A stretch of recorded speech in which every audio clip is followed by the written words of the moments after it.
A pleasant good evening to our listening and viewing audience, and also to our illustrious studio audience, and welcome to another edition of Healthwise. This is a program that is a collaborative venture between the St. Kitts and Nevis Medical and Dental Association and ZIZ Television, the nation's station. This program is usually organized to share information of vital importance on matters of health and also exchange ideas in relation to how we can improve our health care system. Now, the 14th of November every year, we celebrate World Diabetes Day in many countries. The International Diabetes Federation, which is an organization bringing together diabetes associations in over 155 countries. That is to say, approximately 260 diabetes associations, of which, of course, the St. Kitts Diabetes Association is one. They organize themselves into this group, the International Diabetes Federation, and they commemorate and celebrate World Diabetes Day on the 14th day of November, a time where we sit back and wonder what else can we do to improve the lives of persons living with diabetes. With me tonight to dig into that topic, I have a very illustrious panel, and I'll introduce them. First, on my immediate right, I have Dr. Bishara Siheli, an internal medicine specialist who has been in our system, in our healthcare system for many years. And he has worked at the Joseph and France General Hospital and in his private practice. Good evening, Dr. Siheli. Good evening, Dr. Lachlan. We also have our coordinator of community nursing services, Nurse Davida Irish. She has been in nursing for over 25 years. That's a lot of years. And she certainly also carries the hat of the Vice President of the St. Kitts Diabetes Association. Good evening, nurse. Good evening, doctor. Good evening, everyone. And on my left, I have a diabetes advocate, my good friend Vincia Douglas. Vincia is here to give us an idea what is the life of a person living with diabetes like. And she certainly willingly agreed to come along and share with us that information, very important information, because sometimes when we don't know and we hear it from the horse's mouth, then we have a better understanding as to what diabetes is. Good evening, Vincia. Good evening, doctor. Now, we, of course, once we're going to discuss any topic, once we're going to discuss any medical topic, we have to have an idea what we are talking about. And like I said, tonight's topic is diabetes. And so I would like Dr. Siheli, in simple terms, our Diabetes Association, we always try to cater to everyone. So we want to be simple and give an explanation what is diabetes and the different types that we commonly have to deal with in our work. Dr. Siheli? Okay, thank you, Dr. Lachlan. Okay, so diabetes basically is a group of disorders in which you have elevated blood glucose for a long period of time, but not only in the blood, but in every organ in your body, in your brain, your eyes, your heart, your kidneys, your gut, everywhere. And what happens is that you're either not producing enough insulin or no insulin at all, or you're producing insulin, but it's not able to act properly on the cell to tell it to take up glucose, okay?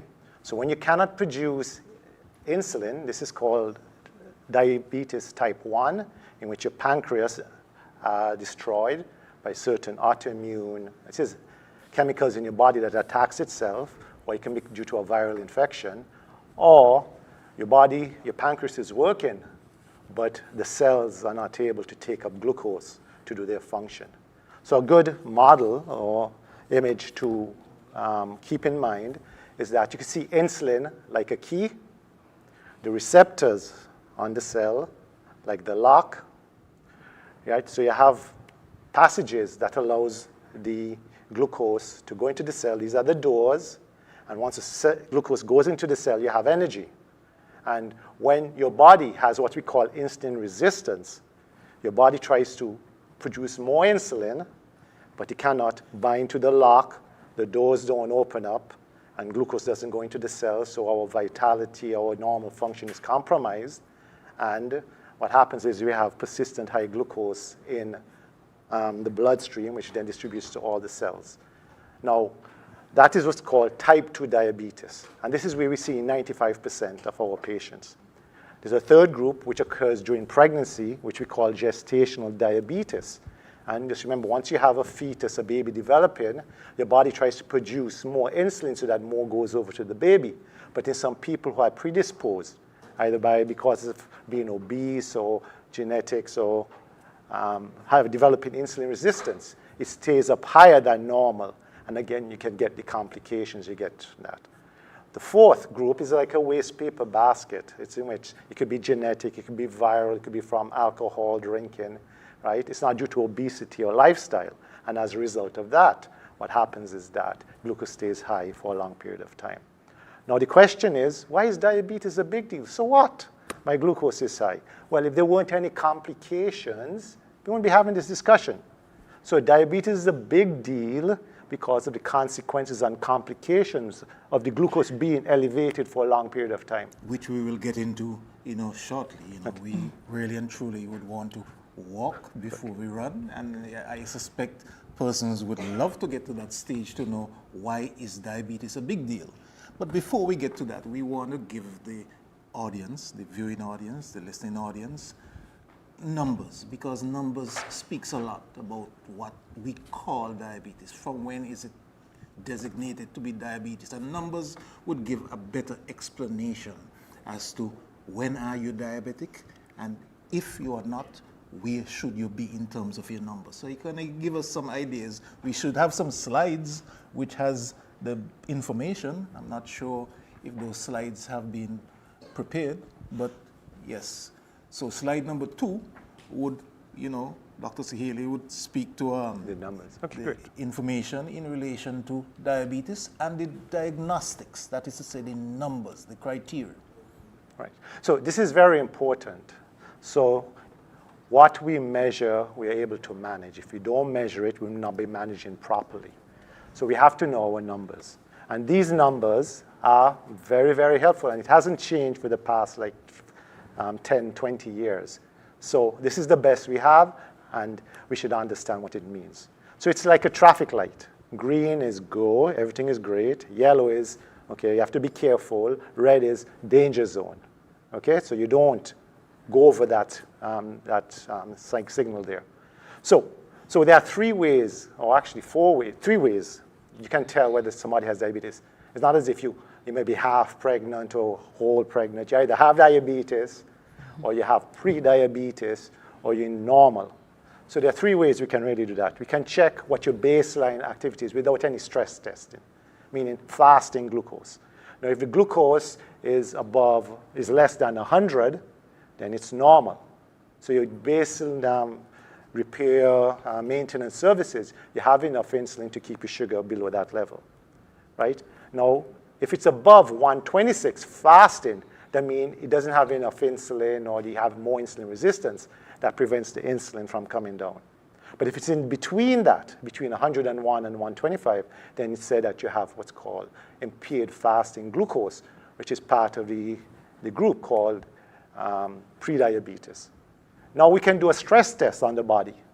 We can check the glucose 2 hours after a meal, or we can give it high glucose water, around 75 grams, and we see how the body responds to it. Now, if your body has enough insulin or not, and has insulin sensitivity, not insulin resistance, once you give that, and you check 2 hours later, it should be less than 140. This is called a 2-hour postprandial, post-meal. If it's above 200, then you have diabetes. That means you failed the stress test. And if it's between 141 or 199, then you're said to have impaired glucose tolerance or pre-diabetes. So the same thing there. The third measure which we use is called the HbA1c. So once your glucose is high for a long period of time, the glucose becomes sticky, and it binds to all the proteins in the body. And that's why we get the complications, which Dr. Lachlan alluded to, we'll come to later. And when it binds to these things, right, it causes all the damage. But good thing is, we have hemoglobin. This is a red blood cell, and it turns over every 3 months, right? And then what happens is that if you have high glucose, it like kind of tells you what your average glucose is over the past 3 months. So patients, for example, they come, they don't take the medications, and they just start to take it about a week before. They come, the glucose looks okay. But when I look at the complication rate, it's higher. Why is it they're having blurred vision and so on? But just what, you can't cheat that number. So that's why I always recommend, I always do, I invite my colleagues to do HbA1c every 3 months. And that tells you how well controlled. So the higher the number is, then it's low. So the cutoff, so once your HbA1c is less than 5.7, that's normal. Above 6.5, it's diabetes. And between 5.7 and 6.5 is pre-diabetes. And the other thing, that's why I was varicating between 3 and 4. There's a fourth test. If you have symptoms, and I do a random glucose, you go to 40 Fair, and it's over 200, and you have symptoms.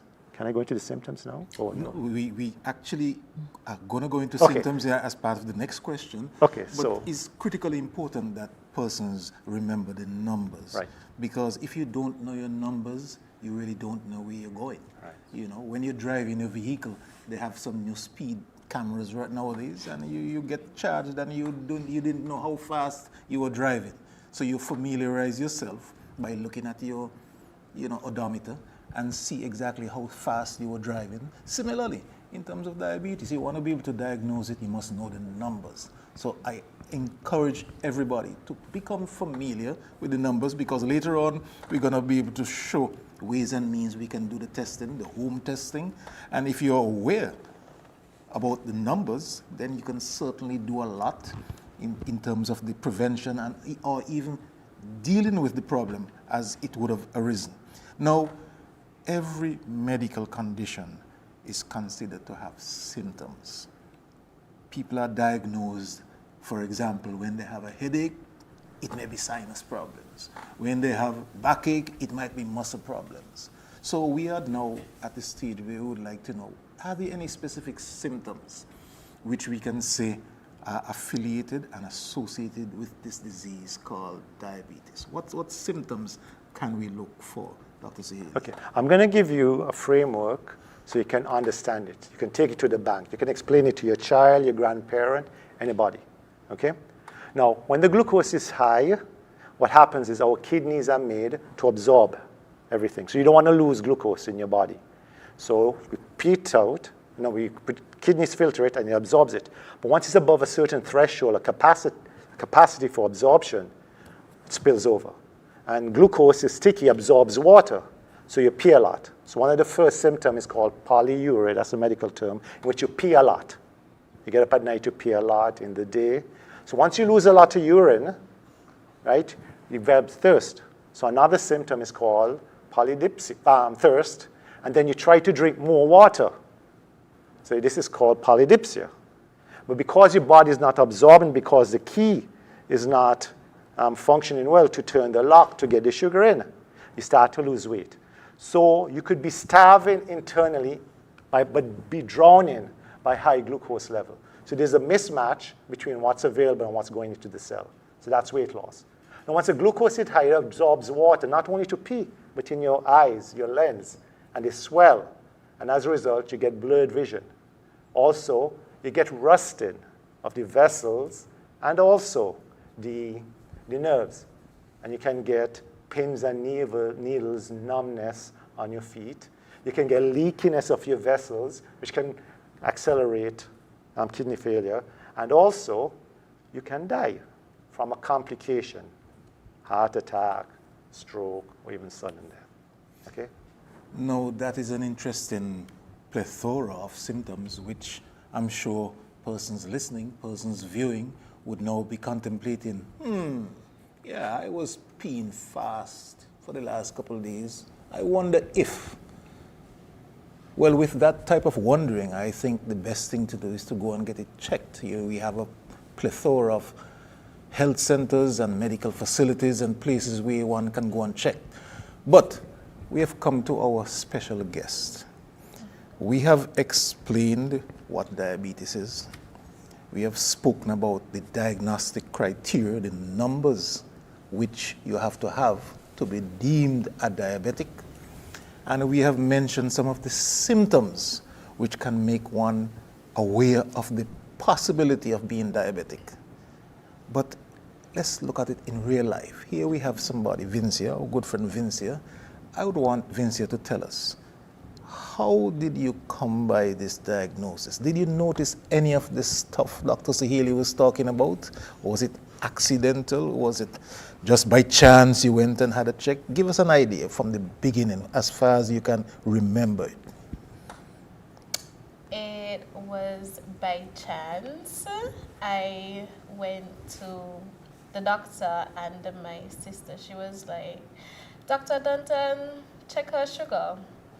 And when he saw 444, he was appalled. He was like, why are you standing? That's your sugar? Yes, that was the number he had. He was like, no, let's do it over. He did it on a second machine and it was 448. Straight away, I had to go to the hospital. How old were you? I was 11 years old at the time. Wow. Some symptoms I had, mainly it was frequent urination and thirst. I was hungry all the time too. Those were my three main symptoms. So with the hunger all the time, you were eating? What were you eating. What were you eating? At that time? At that time, it was mostly processed foods and sweets.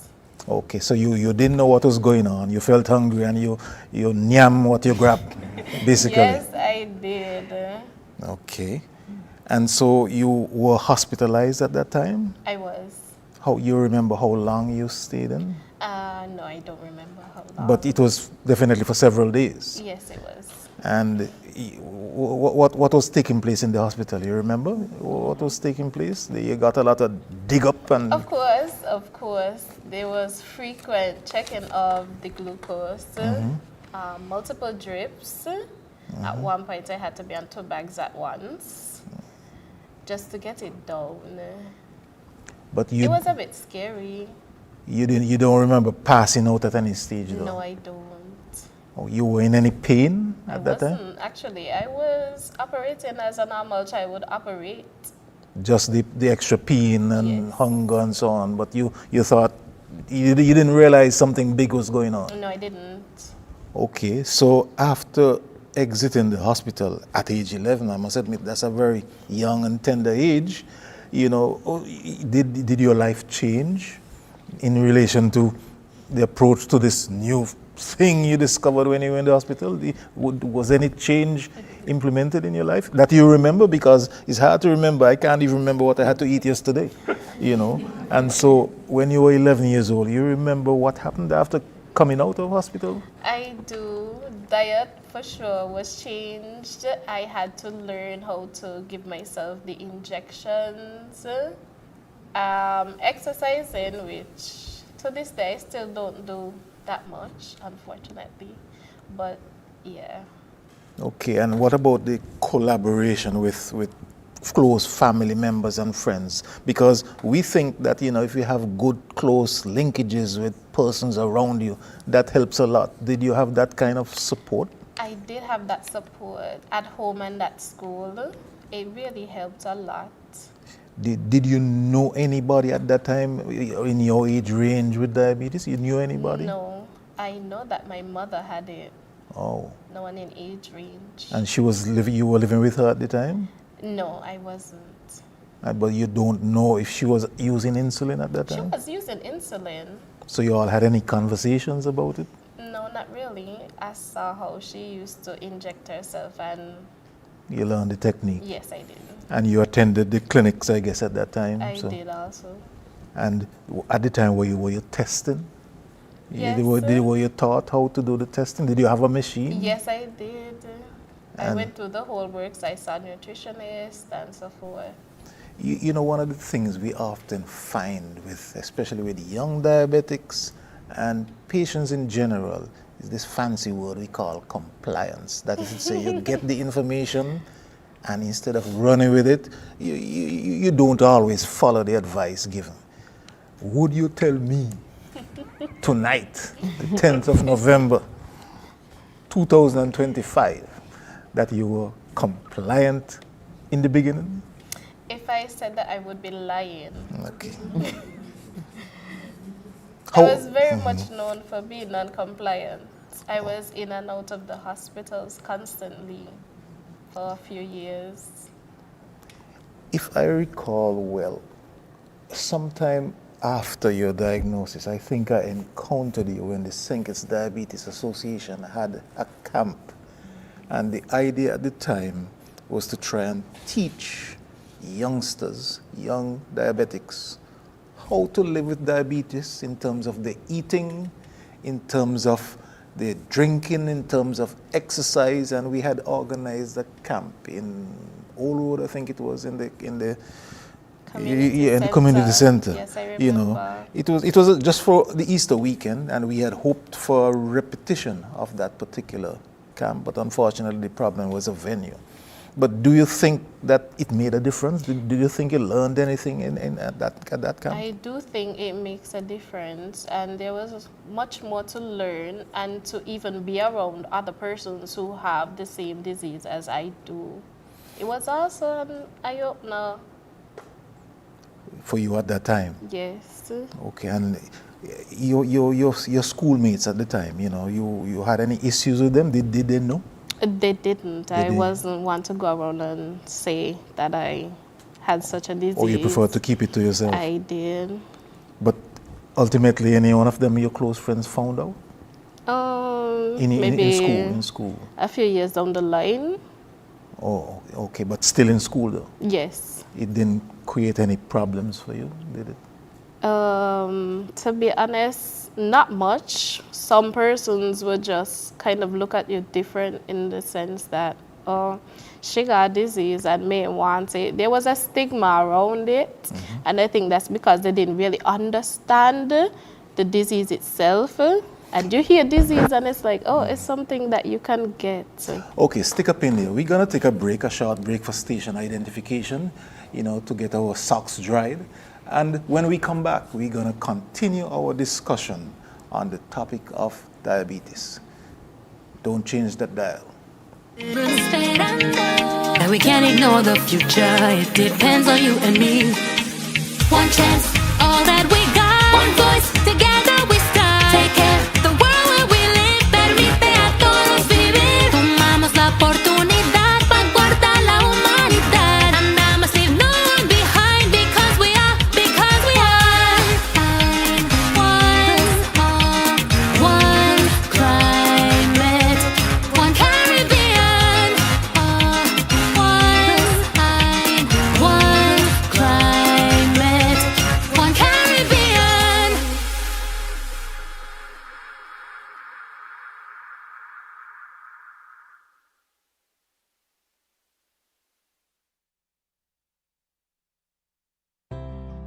If you're HIV positive or have an STI, having unprotected sex with multiple partners puts them in grave danger. You'll expose every partner and their present and future partners to HIV or another STI. Use a condom every time you have sex. You can live a productive life even if diagnosed with HIV. Remember, early detection is key to your survival. Be responsible, protect yourself and others. Help stop the spread of HIV and other STIs.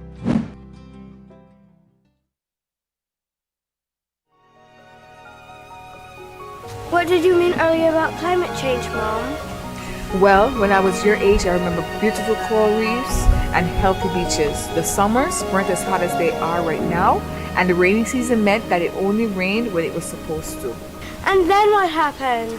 The weather just started to change, and storms got worse, coral reefs started to die because the ocean was getting too warm, and crops started to die because there was not much rain. You know, we realized as adults that we were doing something that was causing this. What were you all doing? The same thing we're doing now. Not using clean, renewable energy, chopping down too many trees, and even polluting the air with gases such as the gases emitted from our cars when we drive around. We need some help before it's too late, Mom. We can't let it get worse. What can I do? We can raise our voices. With 35 million dreams, aspirations, and futures at risk in CARIFORUM, we need your voice in our story against climate change. Acknowledge, commit, act. This message is brought to you by the Caribbean Community Climate Change Center under the Intra-ACP Global Climate Change Alliance Plus program and is funded by the European Union.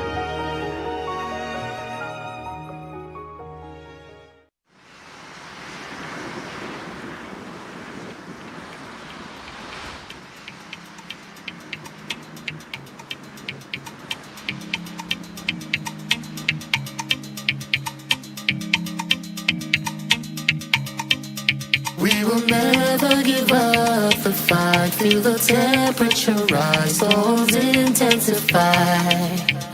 It's time that we realize that we must work together to thrive. The world as we know it, the sky and below it. Could I never have more wonder? Yeah, with life and all you see, and the climate's changing. But hope is remaining. And we can't ignore the future. It depends on you and me. The Caribbean Sea, it's a part of me. We're all in this together, even if we are apart. The moon and all the swan, tú le mundo son. We're all in this together, no son, Caribbean. One chance, all that we got. One voice, together we start. Take care, the world where we live. Permite a todos vivir. Tomamos la oportunidad.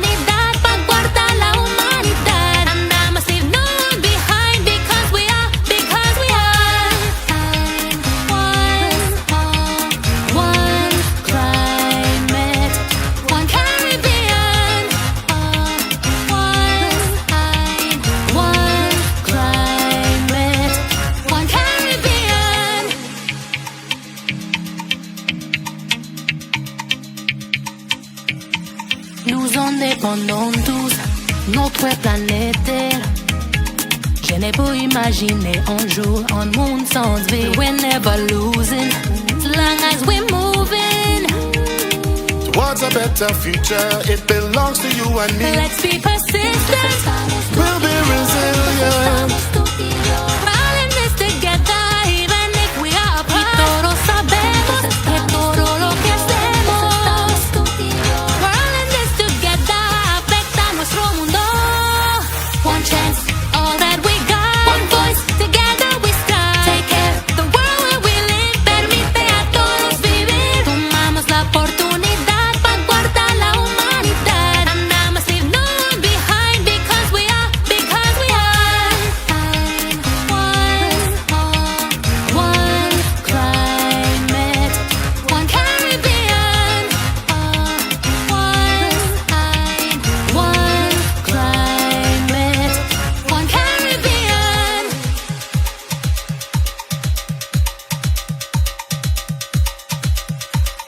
The world as we know it, the sky and below it. Could I never have more wonder? Yeah, with life and all you see now everything's changing. But hope is remaining. And we can't ignore the future. It depends on you and me. Yeah. One chance, all that we got. One voice, together we start. Take care, the world where we live. Permite a todos vivir. Tomamos la oportunidad para guardar la humanidad. And I must leave no one behind because we are. One chance, all that we got. One voice, together we start. Take care, the world where we live. Permite a todos vivir. Tomamos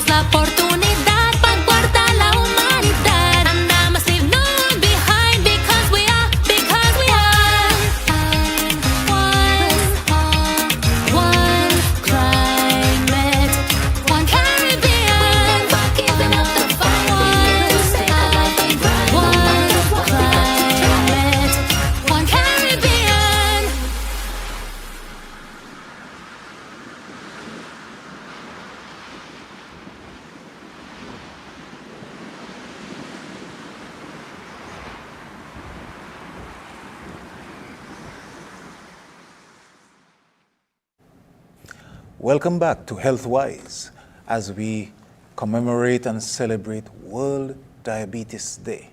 The actual day will be the 14th of November, and we here in St. Kitts, the St. Kitts Diabetes Association, we have a variety of activities planned, and amongst them we have this panel discussion, and we will be in the square on the 14th of November doing our usual screening. Then we will be walking for diabetes on Saturday morning. Come and join us in your blue. We blew up the city, and we surely will be able to support persons living with diabetes. Now, we're back here, and we're going to be doing for the very first time on live national TV a demonstration of the test that we are hoping that most people who have diabetes do at home, to be able to know the same numbers which Dr. Saheli spoke about earlier. Simple test. It's an instrument called a glucometer, and you have your lancet, and we have our good client here who is ready and reeling to go to show us what her blood sugar looks like. So, with no further ado, Nurse Irish, our head nurse on the district, she will perform the test, and you can see exactly what she's going to do. She's already cleaned the finger. It's important to have the finger cleaned. All right. And Anyone at this yep. point. All right. So she's gonna clean. Yep. Make sure we're talking about the tip of the finger. So you're not gonna be digging in the palm of the hand or anywhere else. We go to the tip of the finger, usually slightly to the side, not in the center. And we will see exactly, the strip is in. The strip is in. Yeah, putting the strip. So we would put a strip into the glucometer, which would enable us to know what the ultimate number is. Yes. So that's an error. So we need to get another strip, perhaps. And,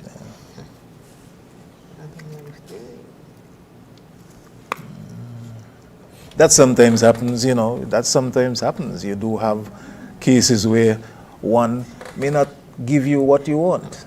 This one is working, so here we go.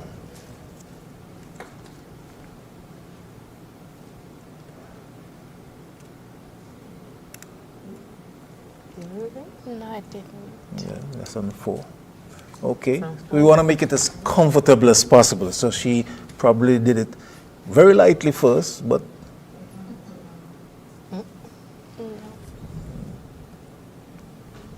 see, something's not open up. No. It's in? Okay. Yeah, okay. Put it on full. Make sure you have. Okay. Not working? No. Oh, we having a little. Okay. Yeah. Okay, so here we go. This one? No, this one. This one. Okay.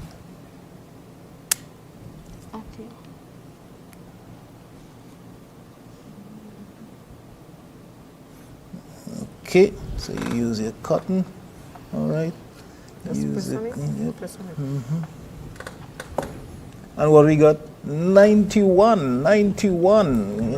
Nice number, 91. Can you see that, cameraman? 91. So at least, we have accomplished the test, and as you can see, simple, easy squeezy, it says. And so we have nothing to fear. I guess I'll ask Dr. Saheli to comment on her 91. Right, that's perfect. Excellent. So basically, so the numbers you look for if you're doing this at home, this is not really blood tests we do at the labs which we measure to manage our disease. Your fasting before each meal should be between 80 to 130, and if you check it 2 hours after, it should be less than 180. So it's just a little down from the 200 there. So if you check it 2 hours after, it's less than 180, it's good control. If it's between 80 and 130 before you eat, it's actually good control. So for all those persons in TV land, as you can see, she didn't cry, she didn't jump, she didn't run out of the room, because I've seen people performing, various dramatic presentations just to get the test done. And it's simple, lasts a few seconds, and you have information that is critically important to help you to prepare for life thereafter. That is to say, after the test. Helps you to know how much you can eat, what you can eat.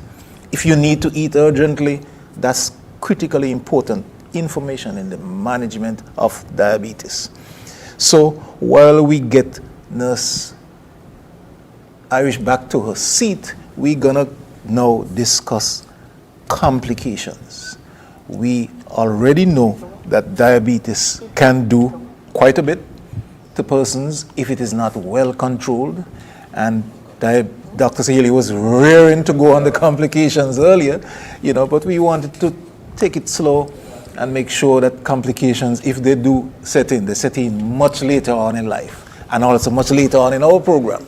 So, Dr. Saheli, what sort of complications that persons living with diabetes can face if they don't take your advice, which you give them, and which we often do, and we know many persons don't follow the advice? What sort of complications that do we encounter? Okay, so as I was saying earlier, the big deal behind diabetes are the consequences and complications. And I don't want to scare you off the bat. I just want to preface everything I'm saying now that a diabetic that is not well controlled will more likely than not develop the complications. But if your diabetes is picked up early and it's well controlled, you live a normal life. So don't let diabetes control you, you control the diabetes. So how can we understand the complications of diabetes? So it's simple. I'm going to give you a framework. Our body is composed of a pump, which is the heart, and pipes. You have some big pipes, right, that goes to the major organs, to like your brain, even feedback to the heart, to your kidneys, to your legs, and to your private organs. Guys, you know what I'm talking about, right?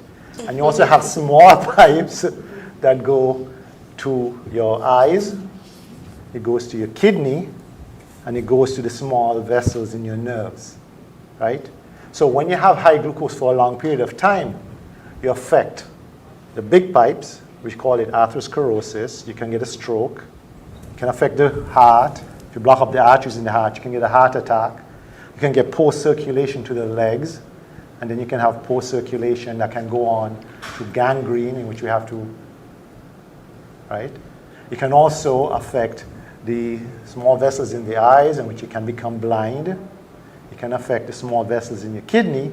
They become leaky, so you start to leak proteins, and one of the checkups we do is called the urinary albumin to creatinine ratio. We have it now at the different labs around the island. So this looks at the early, you could get a 5-year heads up that you're going to have developing problems if your sugar is not controlled, right? That's why you also have to do yearly eye examination to see if you have any signs of diabetes in your eyes, right? For example, small vessels that's leaking, and you have small microaneurysms, like small balloons in your eyes. These can burst and give sudden blindness. And also, it can affect the small vessels to the nerves. And that's why you can get a nail in your foot. If you walk barefooted, that's why you shouldn't walk barefooted. You won't feel it. And I've had patients come in after a week or two. The only thing they realize something was wrong when they start to smell this pus, this kind of thing draining. Because it's a triple whammy. You not only knock out the small vessels, you not only knock out the big vessels, you not only knock out the electrical wiring that tells your body there's a problem, you also knock out the immune system. They become paralyzed from high glucose. So everything is off balance. So you can't fight infection. Even if you come late and you give antibiotics, the arteries are very blocked, the circulation is not well. So you can't even get them. So your white cells that protect you, your antibodies that protect you, antibiotics. And that's why the risk of amputation is 11 times higher if you're diabetic than not, right? And you get wound healing, you can't circulate everything well, you have delayed wound healing. So the diabetic foot, what happens there is what happens when you get gangrene. It's like a foot attack. It's similar to what happens in your heart. It's like a heart attack. What happens in your brain is a brain attack. And when the occasion arises, and you can't rise to the occasion, guys, you know what I mean? That is a man attack, right? So everything is off kilter. The pumps doesn't work properly. The nerves don't work properly. The small vessels don't work properly. You can't circulate your immune system, your antibodies, your white cells, even antibiotics and fluids properly. And that's why we get all these complications. But as I prefaced, you can live a normal life if you pick up diabetes early. Although we talked about symptoms, the majority don't have symptoms. That's why 50 to 60% of diabetics are undiagnosed. So they are walking time bombs without knowing it. And I'll give you a little heads up. It's a blessing and a curse. Remember we talked about the kidney as a filter? Now once for majority of people, once it's above 200, which was the cutoff, you spill. But some people have super strong kidneys that absorbs the glucose up to 300.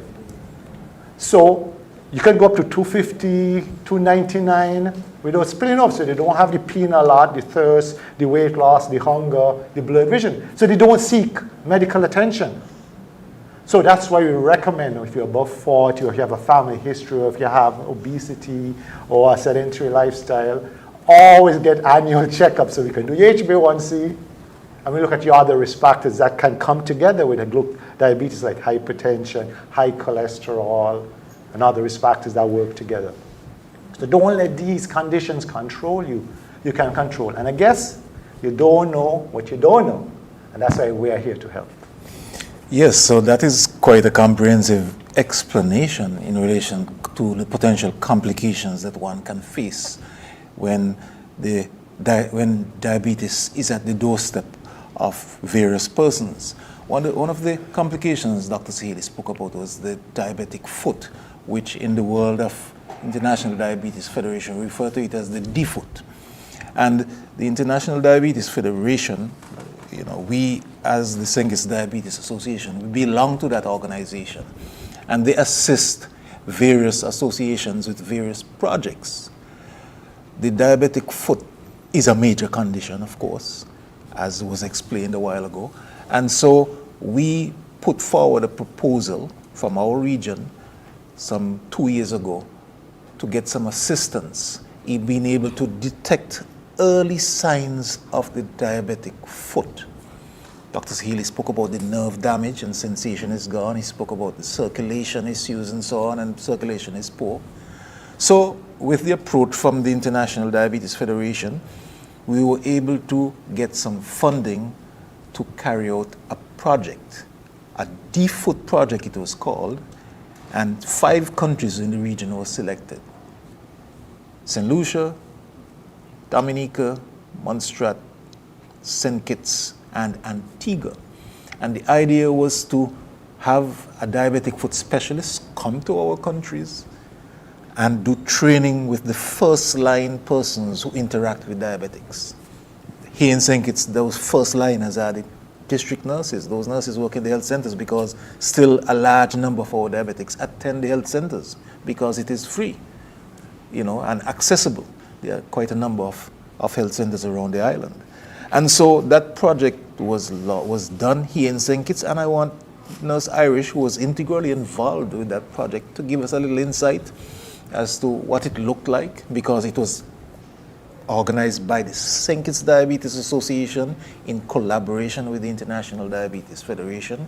And we did get off to a decent start. That was 2 years ago, December. If I recall well, we had in the audience my good friend Tehara, who is here with us tonight. She is one of the organizations that supported our efforts at the time. So, Nurse Irish, if you can just give a little insight as to what transpired at that project, during that project. Yes, good night again. As Doctor just stated that, we decided to train our public health nurses in the community because we are the first line when it comes to seeing most persons living with diabetes. So the goal was to get the nurses to be able to examine the feet and realize when they have diabetes abnormalities due to any condition from diabetes. So yes, they were taught to use the monofilaments and the Doppler to recognize any sensitivity when it comes to the foot. But unfortunately, we couldn't, the project didn't go further than the training. It's so sad, but it it didn't go further than the training. So they are still able to do it, but we need the equipment in order to continue this process. Yes, but at least we were able to see what can be done, and the efforts certainly were lauded by those who participated in the project, you know, especially from the reports we got from the other islands, where it went a bit further than it went in Sengis. We met some barriers, we met some issues and some problems, you know, and we are still hopeful. We're still hopeful that that project can perhaps return to St. Kitts and we can go much further than we did go. But what the plan was, after the training, once one shows up at the health centers and the nurses do their normal work and they do the testing with the monofilaments and they make notes and then they do the testing with the Doppler, they would be able to then write short reports in relation to what's happening, and then they can make the necessary recommendations, they can make the necessary, send the persons in the specific directions, whether to see a foot surgeon, a foot specialist, whether to see whoever is, you know, dealing with the specifics of the particular problem. So it's still our hope that one of these days we will be able to get that project back on stream here in St. Kitts, the DFOOT project. Now, let's look at treatment. Treatment is a big thing, you know. Once we have a medical condition, we have to look at treatment. And I want you to see and view the word treatment in the wide sense.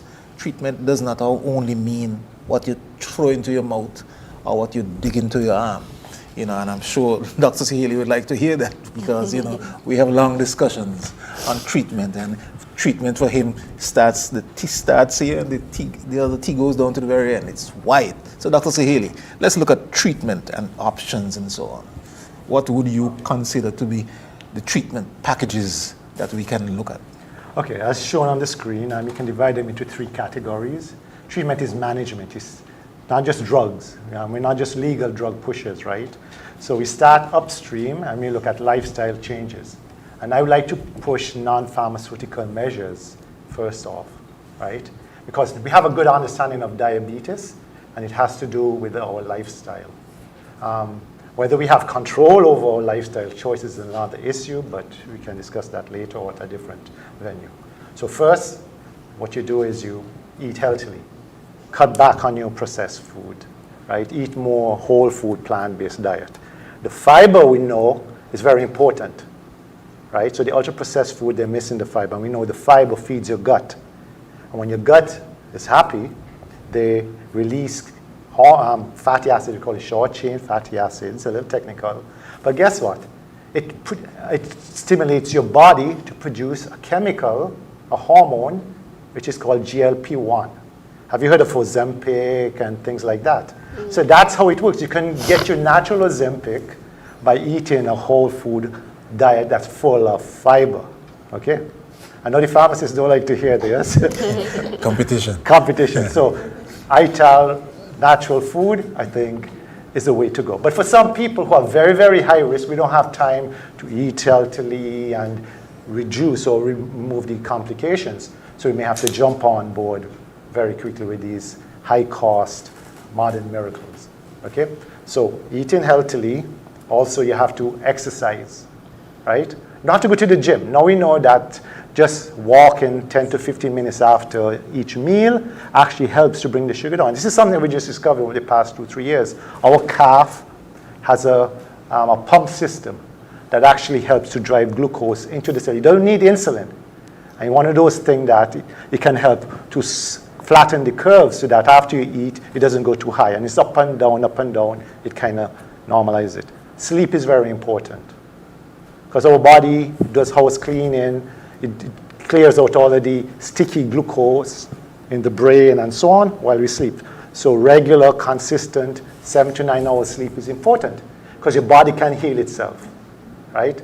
So sleep is important. Stress is also very important. When you stress, you release a hormone called cortisol, and that causes your glucose to go out of control. And that causes you to feel wired and tired, and then it causes a lot of problem, right? So sleeping, decreasing stress, cut back on the ultra-processed food, more fiber, more water. So our body doesn't have a Bryson or a fruit juice deficiency. It's water deficit that our body is telling us we need to drink. And if you, again, you don't know what's happening, you're peeing a lot, you're getting thirsty, you're drinking a lot of sweet drinks, you're not going to feel full because you can't get into the cell. And then you get more dehydrated, and you have your body up and down and so on. So that's the lifestyle changes. The second one, medications. You break a leg, you ain't going to say, I'm going to stay home and natural lifestyle. No. I have to start you on crutches, I have to put a cast. But I don't want you to be on crutches and the cast forever. So it's a shorter stabilization, kind of in the ICU, all hands on board. But then, while you changing your lifestyle and so on, then if your numbers start to improve, that motivates you. What you can't measure, you can't manage. If sugar starts to come down, then I can start to back off the insulin if I start you on that. Back down on the tablets. And I've had patients, I had a guy came in a coma, 1,500. I've never seen that. He used to drink a lot of alcohol, which damaged his liver and his pancreas. And he was losing weight. He thought it was the drinking that make you pee a lot. And then he was in the ICU in a coma. We call it one of the diabetic emergencies, diabetic ketoacidosis. And guess what? Read him the Riot Act. He had a near-death experience. He changed his lifestyle. So in other words, he was close to the pearly gates. Close to the pearly gates. But God had a reason for him. It was a lesson for him to learn. And he came back. And he changed his diet. And I was able to get him off the insulin. And for 3 years, he was off the medication. But then he started to backslide. He said, okay, I went through one. And then he's now on insulin. So it works. So in the acute stage, you nip it in the bud, the body decompensates, I can stabilize, and it gives me enough time for you to have the lifestyle changes, right? And the last one is we need to work together as a team, right? So I don't know what I don't know. I have certain expertise, which she doesn't have, but she has expertise which I don't have. And the patient advocate, real life experience, people with diabetes, this is not theoretical, right? This is not intellectual masturbation. This is social intercourse we're talking about right now, in which the lived experience, real life patient can now connect with other patients to educate and motivate and things like that. So, and here's one last thing. Lots of gadgets going around. You have the continuous glucose monitors, you have the insulin pen, and the Ozempic, GLP-1, and the insulin. These are expensive. These are high maintenance. And I think medical research is taking us where we can't afford to go. And once you have the complication, kidney failure, dialysis, bypass surgery, angioplasty, right, amputation with prosthetic, it costs lots of money, right? And again, as they say, prevention is more cost effective than treatment. And we need to put all our resources upstream into primary prevention, educating, decrease our risk factors, picking up early, which is screening at the fairs, at your doctors, at the clinics. And then if you develop a complication, we try to prevent you from progressing and preventing the ultimate outcome of all, which is entry to the pearly gate. Now, Vince, you're a young person. You have access to the internet, and I'm sure you Google everything. And I'm sure you would perhaps have had persons telling you, girl, you need that. You can try this, or they say, that this will help you. You have any experiences you want to share with us in relation to those kind of comments? What friends would tell you, what other persons would tell you, what you'd have seen on Facebook or Instagram, those fancy things which I don't quite know my way around yet. Any experiences? Honestly, no, I do not have any experience with that. You see, what often happens, and I'm sure, even though you're young, we have a crowd of they say in St. Kitts. They say use this. They say use nutmeg. They say use, you've never been subjected to those kind of suggestions instead of a medication. Don't take that. That can mash up your body. We get those comments quite regularly, in our encounters. And it sometimes makes things a little bit more challenging because these things are suggested and recommended without any specific scientific substantiation, and once the person who's making the suggestions and making the recommendations, they have clout, they have some status in society, people would think that what they're saying is gospel, you see, and they take it as gospel. Unfortunately, gospel that takes them closer to the pearly gates. Now, one question I want to ask Dr. C. Haley, his opinion now. At the International Diabetes Federation, which I've been dabbling around for the past few years, the most popular medication is metformin. In total, most popular oral form of treatment used throughout the length and breadth of our world is metformin. But then you're hearing every now and again, you're hearing all sorts of comments in relation to metformin. I've heard comments of all sorts and kinds, some things I can't even wrap my head around.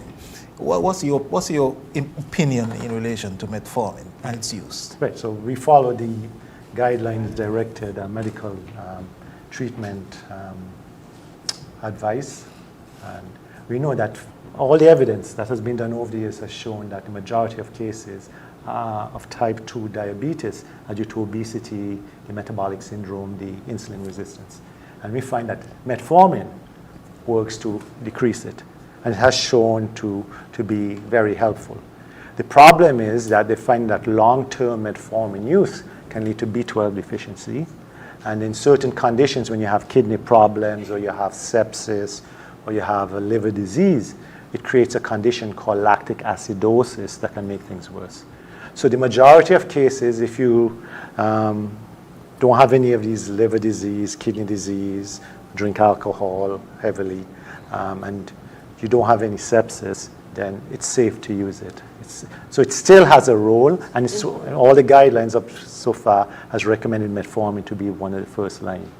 Now again, if I'm seeing a glucose above, somebody is skinny, not obese, so most likely maybe a combination of type 1, or if the glucose is, HbA1c is like 10 or 11, metformin only brings it up by 2 points.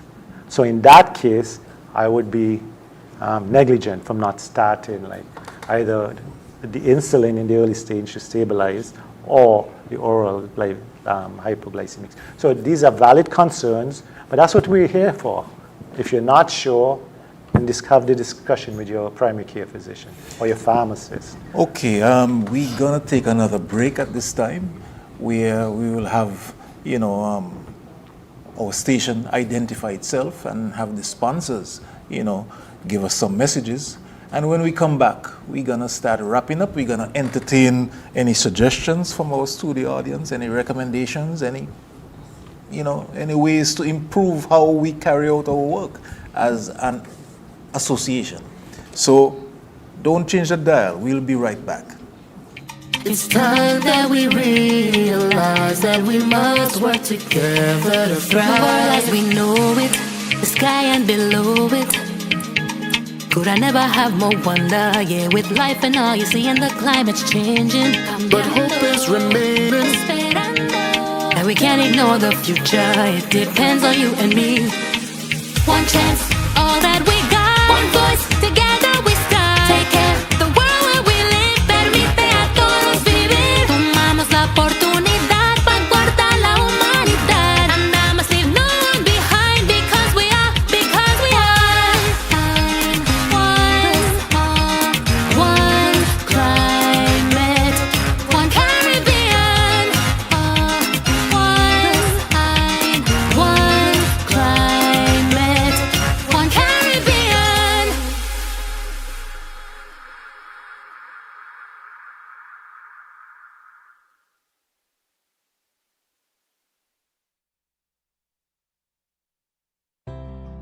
If you're HIV positive or have an STI, having unprotected sex with multiple partners puts them in grave danger. You'll expose every partner and their present and future partners to HIV or another STI. Use a condom every time you have sex. You can live a productive life even if diagnosed with HIV. Remember, early detection is key to your survival. Be responsible, protect yourself and others. Help stop the spread of HIV and other STIs.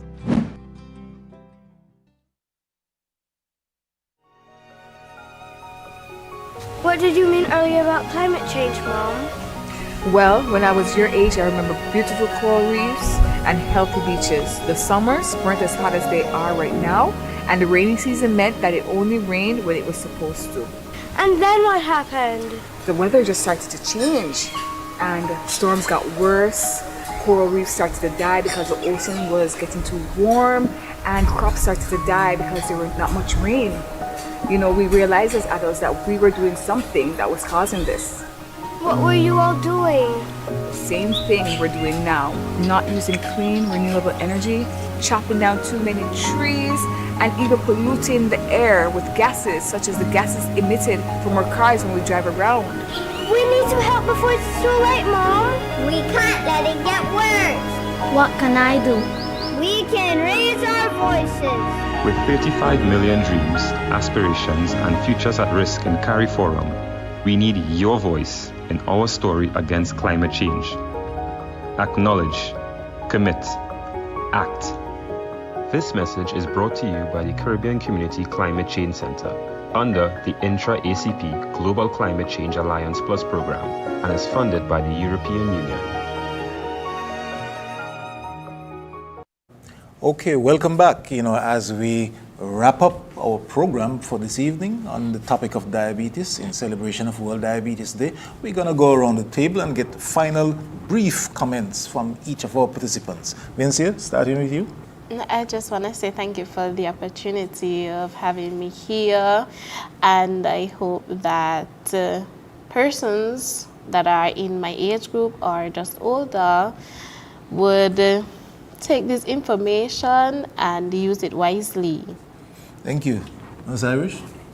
Good night again. I just want to encourage everyone to come on out on Friday to support us in the square, get tested, you never know, and to come and support the walk on Saturday morning.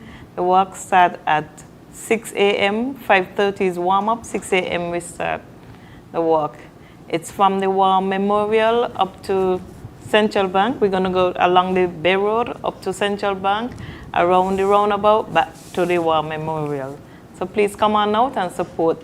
Wear blue shirt, wear anything blue. Blue shirt, blue pants, wear something blue.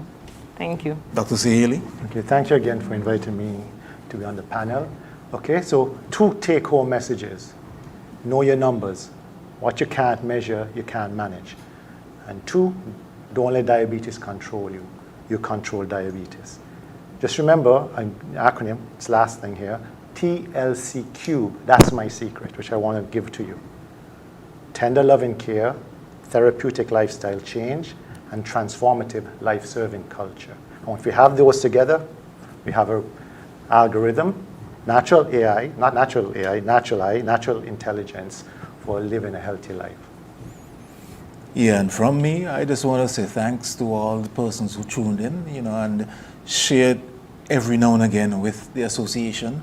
And we welcome anybody and everybody on board to help the members of the Diabetes Association as we try to help persons living with diabetes and try to help us to prevent or to take the die out of diabetes.